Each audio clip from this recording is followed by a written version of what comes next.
একটা জিনিস যে আমাদের নিজেদের মধ্যে হয়তো অনেক দল, যেমন একটা ঘর 10টা কামরা আছে, 10-22 কামরা নিয়ে ঝামেলা করতে পারে, কেউ উপর নেবে, কে নিচে নেবে, কেউ উত্তর নেবে, দক্ষিণ নেবে। কিন্তু কেউ যদি এসে বলে ঘরটাই ভেঙে দেবে, তখন কিন্তু 10 ভাইয়েরই অস্তিত্ব নষ্ট হয়ে যাবে। তখন আমাদের আর বিভেদ ভুলে আমাদেরকে এক জায়গায় দাঁড়াতে হবে, যাতে আমাদের ঘরটা না ভেঙে যায়। তো সেই আমরা মুসলিম জাতি হিসাবে আমরা যে এক, আমাদের কোরআন এক, আমাদের প্রফেট একজন, রাসূল করিম সাল্লাল্লাহু আলাইহি ওয়াসাল্লাম আমাদের একজনই, কোরআন আমাদের একটাই, আমরা একটাই আমাদের দিন।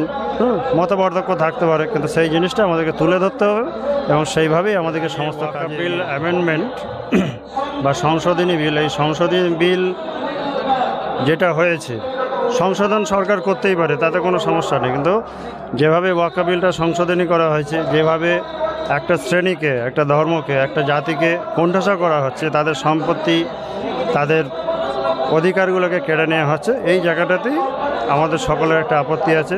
যার জন্যই আমরা সকলেই চাই এবং সমস্ত ভারতবাসী সমস্ত একযোগে প্রতিবাদ করা উচিত যে এই অ্যামেন্ডমেন্ট বিল যেন বাতিল হয়। কারণ এই অ্যামেন্ডমেন্ট বিলের মাধ্যমে একটা শ্রেণী তাদের জমি, তাদের বাড়ি, তাদের উপাসনা স্থল, তাদের দরগা, তাদের কর্মস্থান, যেগুলো সব দখল করা হবে বা যেভাবে চলছে, তো সেগুলো এই বিলটা যাতে বাতিল হয়, এটা আমরা চাচ্ছি। আমরাও সমস্ত জায়গায় যেখানে যেখানে হয় আমরা বলেছি যে আপনারা শান্তিপূর্ণভাবে অসহযোগ করুন, কোনো ভাঙচুর, কোনো অন্যায়, কোনো রেল অবরোধ, বাস এসব নয়, শান্তিপূর্ণভাবে সরকারের কাছে আপনার ডেপুটেশন দিন।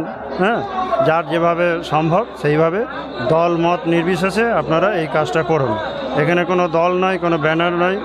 হ্যাঁ, আমরা মুসলিম উম্মাহ হিসাবে, মুসলিম জাতি হিসাবে আমাদের সকলের যে আমরা এক, এই বার্তাটাও দেওয়া। তার সঙ্গে সকলে যদি আমরা একসঙ্গে মিলেমিশে দলমত ভুলে একসঙ্গে যদি আমরা এই আন্দোলনটা করতে পারি, আমাদের আশা তাহলে সরকারে বাধ্য হবে এই বিলটাকে সরিয়ে নিতে, বাতিল করতে।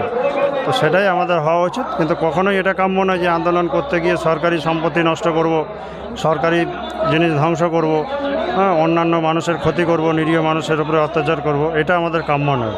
অর্থাৎ সব দিক খেয়াল রেখে আমাদের শান্তিপূর্ণভাবে আমাদের প্রতিবাদ করা উচিত সরকারের কাছে, এটাই আমাদের বার্তা। এবং সেভাবেই আমরা আমাদের যত অনুসারী আছে, হাক্কানি আঞ্জুমানের যত ফলোয়ার্স আছে, তাদেরকে আমরা এই কথাটাই বলেছি যে আপনারা অসহযোগ করতে পারেন, আন্দোলন করতে পারেন, কিন্তু কখনো সেটা হিংস্র নয়, শান্তিপূর্ণভাবে করুন। একটা জিনিস যে আমাদের নিজেদের মধ্যে হয়তো অনেক দল, যেমন একটা ঘর 10টা কামরা আছে, 10-22 কামরা নিয়ে ঝামেলা করতে পারে, কেউ উপর নেবে, কে নিচে নেবে, কেউ উত্তর নেবে, দক্ষিণ নেবে।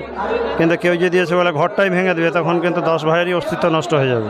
তখন আমাদের আর বিভেদ ভুলে আমাদেরকে এক জায়গায় দাঁড়াতে হবে, যাতে আমাদের ঘরটা না ভেঙে যায়। তো সেই আমরা মুসলিম জাতি হিসাবে আমরা যে এক, আমাদের কোরআন এক, আমাদের প্রফেট একজন, রাসূল করিম সাল্লাল্লাহু আলাইহি ওয়াসাল্লাম আমাদের একজনই, কোরআন আমাদের একটাই, আমরা একটাই আমাদের দিন। মতপার্থক্য থাকতে পারে, কিন্তু সেই জিনিসটা আমাদেরকে তুলে ধরতে হবে এবং সেইভাবেই আমাদেরকে সমস্ত কাজে এগিয়ে যেতে হবে।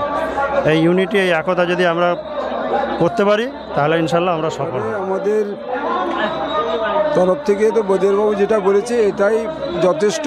আমরা সবাই শান্তিপূর্ণভাবে আমরা এর একটা সুরা চাই, ওই জন্য আমরা শান্তিপূর্ণভাবে একটা আন্দোলন যেটা করা উচিত, সেইভাবে আমরা সবাই মিলে প্রত্যেক ধর্ম নির্বিশেষে আমরা ইনশাআল্লাহ তাআলা এই বিলের বিরুদ্ধে আমরা যতদূর আমরা যাব, ইনশাআল্লাহ আমরা এই বিলের বিরুদ্ধতা করছি এবং করব।